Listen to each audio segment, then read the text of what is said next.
Muy buenas tardes, buenas noches, profe, ¿cómo está? Mi nombre es Andrés Soto, soy docente de Ciencias Sociales en el Instituto Educativo de Jesús, en el municipio de Concordia, Antioquia, en Colombia. Soy colombiano, nací en el departamento de Antioquia y bueno, llevo más o menos alrededor de 6 7 años en la docencia en el sector público. Mi propuesta para esta actividad final de cierre de curso, bueno, iba a ser un video con algunas alternativas más dinámicas. Yo la verdad soy totalmente anacrónico y sigo siendo todavía de trabajo de escritorio, en lápiz, papel. Por ejemplo, mi guión inicial sigue estando en lápiz y papel, aunque trabajo, por supuesto, con elementos digitales. Todavía tengo, digamos, ciertos elementos que todavía prefiero rayar o garabatear antes de llevar a la computadora y a los sistemas digitales. Mi pequeña, mi hija me estaba ayudando y mi esposa, que es un poco más hábil en ello, con el trabajo de edición, pero el computador de la pequeña, el día de ayer, martes, tuvo un problema y el trabajo que se había hecho, incluso el video inicial, se borró.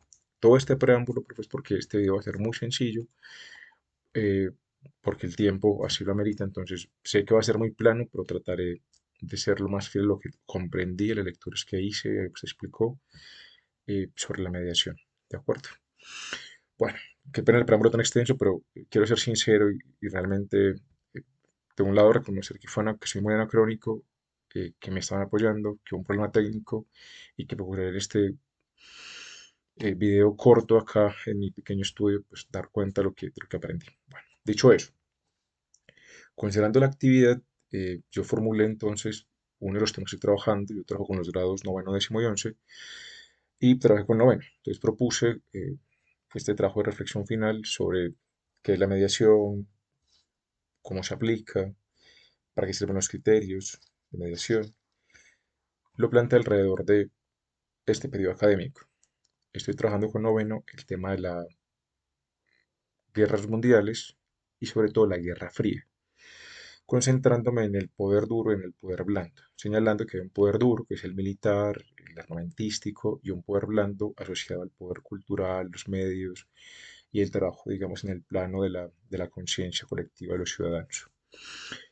El tema Guerra Fría, el grupo es noveno, el grado es noveno, y quiero entonces plantear inicialmente los temas conceptuales. ¿Qué entendí por mediación, profe? Si bien debo confesar que no leí los libros completos, leí el par de artículos y algunas referencias que estuve revisando, más las clases, por supuesto. Entiendo que la mediación, esta mediación, esta propuesta, en primer lugar discute de manera clara con los modelos pedagógicos tradicionales, autoritarios, que entienden que el maestro tiene un rol de poseedor de conocimiento, lo transmite, y el estudiante es simplemente un recipiente que se debe llenar. Y me gustó mucho el ejercicio que se hizo, la segunda actividad, donde se preguntaba, bueno, ¿y por qué si hay una preocupación por la educación y la preocupación central es el estudiante, por qué vuelve la pregunta sobre el docente o el cuestionamiento sobre el docente? Porque considero que este curso es clarísimo y es, al final, si bien el conocimiento es accesible hoy para los estudiantes, requiere una mediación, requiere que el docente, el profesional, el adulto, haga un trabajo intencionado para que los chicos puedan hacerse preguntas, formularse problemas, plantear soluciones, pero acompañando. Ya en ese caso, no una relación vertical del conocimiento, sino que un ejercicio de acompañamiento, mediación, que genere curiosidad, que permita generar un amor, una curiosidad por saber y no creer que dándole completa autonomía al estudiante pues se resuelve el problema. Hay un trabajo de orientación, de mediación, más que poseedor del conocimiento, de un lugar específico del saber. ¿Para qué me sirven los criterios? De la primera clase yo quedé un poco desconcertado porque yo decía, bueno, fue una clase magistral, nos da algunas herramientas de mediación, tipos, ejemplos, pero cuando leí los criterios que eran esos dos artículos cortos, yo decía, claro, esta lista, dice que bueno, yo coloqué en el trabajo que hice, que era casi imposible cumplirla y que era casi como sumamente estresante pensar que puedo cumplir con todas, pero si uno toma algunas, uno entiende que es una lista de exigencias para el docente mínimas, desde cómo planear la clase, qué intencionalidad tenés, qué querés con ellos, si es lo conceptual, qué tipo de habilidades querés trabajar con los chicos y sobre todo, que sobre eso va a ser el cierre de este video, plantear, bueno, qué actividad hiciste, cómo te funcionó y replantear el ejercicio de diseño de planeación de clase a partir de la reflexión consciente de tu trabajo. Eso me pareció que En ocasiones uno cuando prepara la clase no fue educado para hacer una evaluación sobre lo que diseñamos. Nos dice muy bien, planea, un formato de planeación, hay un ejercicio de preparar contenido disciplinar específico por lo que tenemos como área de formación particular, pero pocas veces se habla del ejercicio consciente de reflexividad sobre lo que hacemos. Es más, no escribimos, no hay seguimiento, o si lo hacemos es un procedimiento burocrático que da algo como evidencia de trabajo, pero no hay reflexividad. Yo creo que esos criterios que leímos a lo largo del curso, que volvía usted sobre ellos, eh, para mí fue un insumo valiosísimo porque permite entender que la enseñanza no funciona en automático.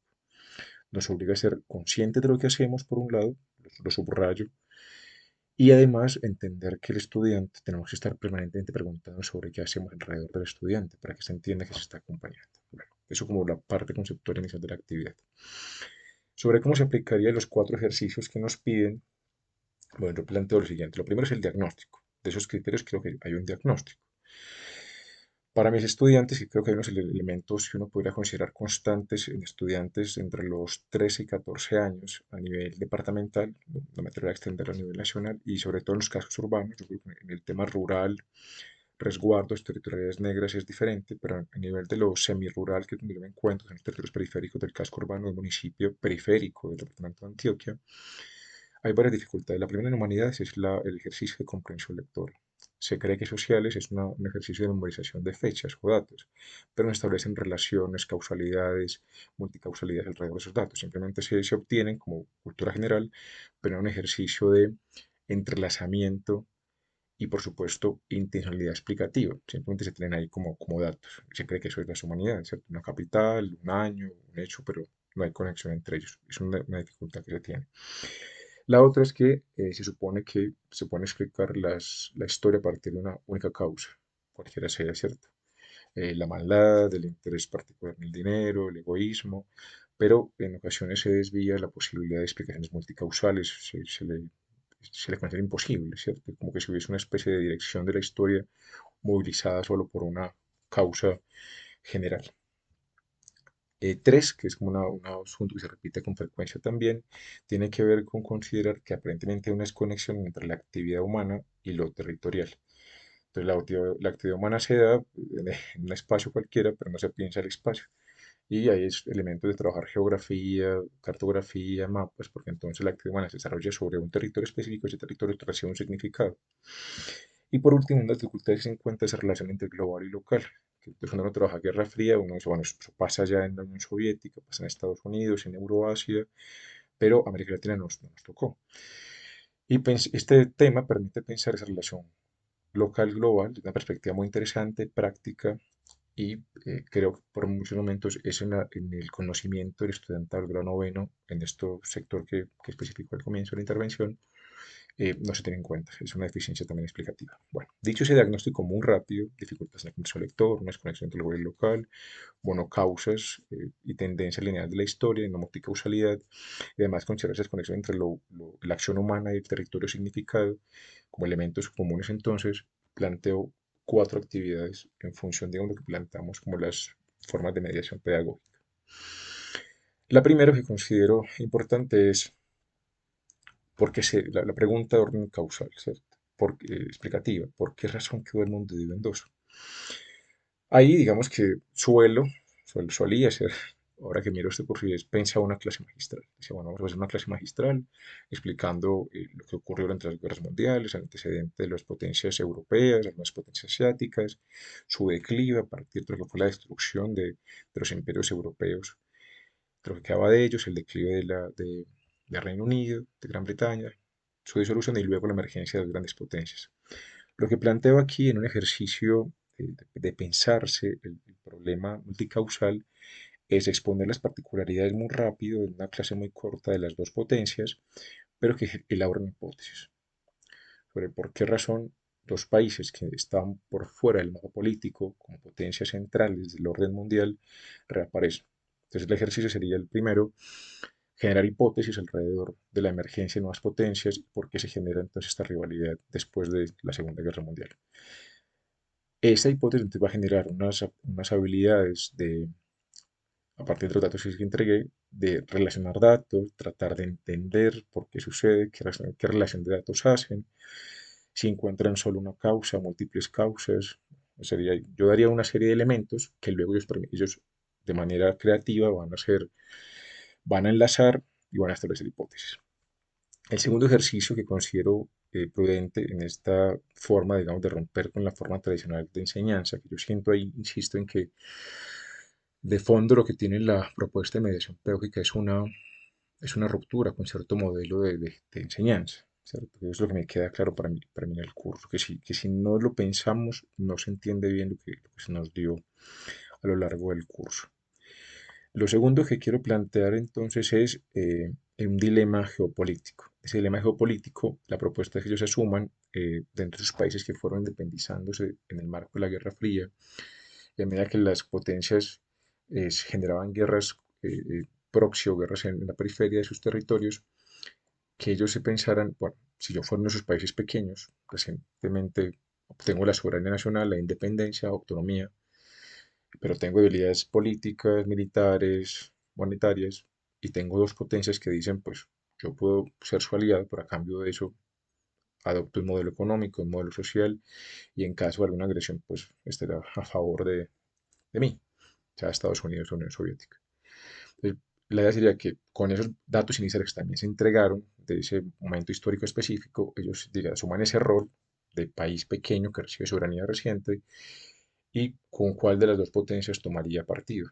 ¿Por qué? Que lo justificaran. Ahí son habilidades completamente diferentes que trabajarían y el trabajo de mediación y si en el otro la generación de hipótesis acá es que haga una lectura de los dos modelos socioeconómicos que las potencias movilizaban y por tanto tomen partido, que ya tomen una postura ética, social, ciudadana alrededor de decir, bueno, yo tomo partido de esto. La tercera actividad, después de considerar el dilema geopolítico y la lectura multicausal o generación de hipótesis a partir de razonar datos entregados en la primera sesión de clase, sería trabajar, bueno, a nosotros en el instituto nos gusta mucho trabajar con el modelo STEAM y la generación de proyectos y problemas. La propuesta es que construyan un tanque o un cohete por grupos. Vamos a construir un cohete y un tanque, que fueron como elementos muy comunes dentro de la Guerra Fría por la guerra espacial y por supuesto por la Segunda Guerra Mundial a partir de la dinámica de los tanques y aviones. La idea es entonces que ellos tengan también ahí un rol, ya es el rol del científico, de la relación entre ciencia, ética y conflicto armado. Si son científicos adelantando el cohete, adelantando el diseño del tanque, que dispara, que destruye, o el cohete que si bien llegar a la Luna también estaba pensado para entrenamientos de balística que luego van a reforzar los cohetes eh, interoceánicos para bombardear los enemigos, que se colocaron en una posición de, bueno, ¿qué hago como científico? ¿Qué voy a hacer ahí?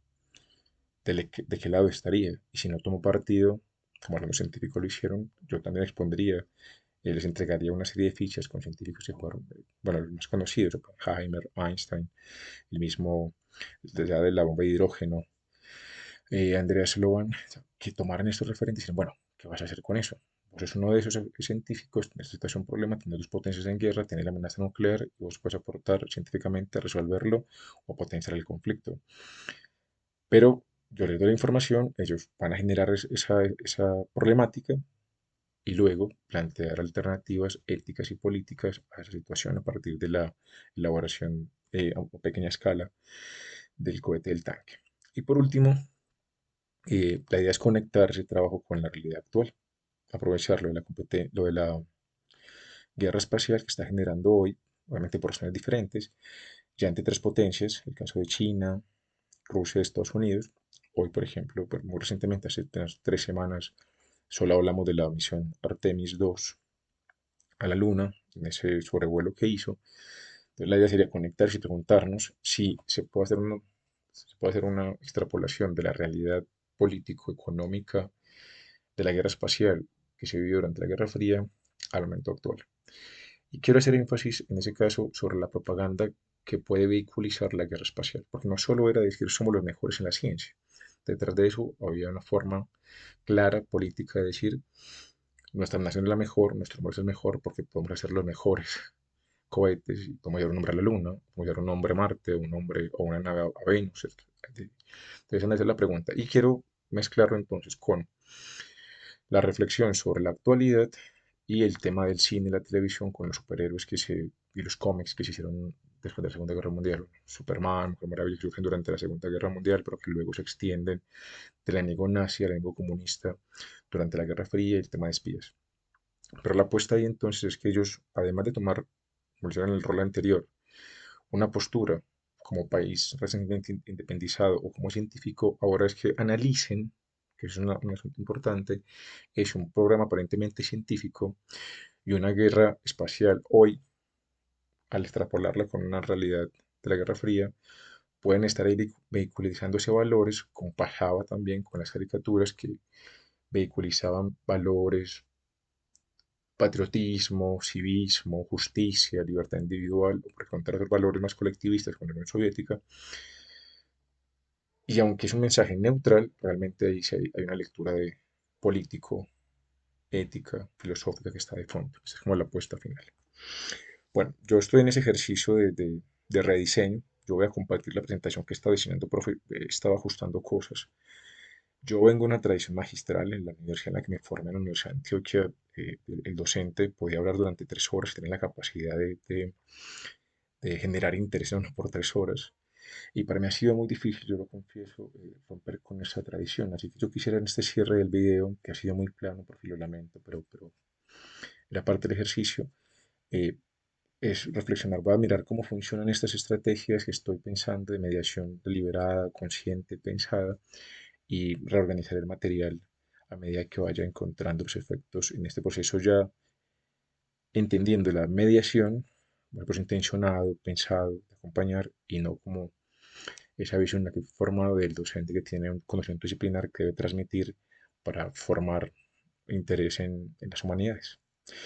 Pero le agradezco mucho la paciencia, me excuso nuevamente por la extensión, llevan 17 minutos, y porque no pude presentarlo como lo había pensado con el apoyo de mi compañera y de la niña, pero bueno, ya por cuestiones de tiempo tocó hacerlo así un poco más plano.